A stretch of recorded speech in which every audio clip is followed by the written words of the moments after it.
哇哇哇哇！見清啊！即係譬如佢得唔切啲智能手機真係覺得唔嗨到啊唔係幾，即係覺得真係個情況再咁樣落去咧，即係嗰啲低頭族嘅真係。我落去睇。你小心啲喎，呢個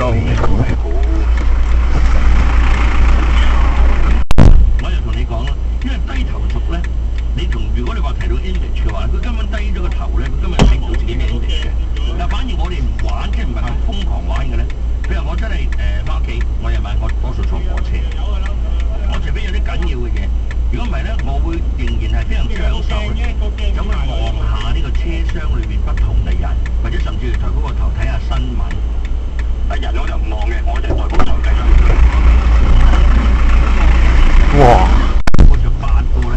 我哋真係好險啊！個電話都喺度講緊嘢，咁我自己就有啲心痛，我就覺得點解會搞成咁？真係眼睇。我都覺得好心痛嘅。跟住有時見到啲咧啲阿伯阿婆，我坐喺隔離嗰啲阿伯阿婆，竟然仲可以攞個電話喺度丟嚟丟去。唔係喎，咁我反而覺得咧年紀大嘅朋友咧，佢哋有陣時真係會教。你有冇花到啊？冇花冇花。就講嗰個單位入邊個李婆婆咧，咁我覺得佢哋嗱，第一佢哋都年紀有翻。車都冇花到。冇花冇花。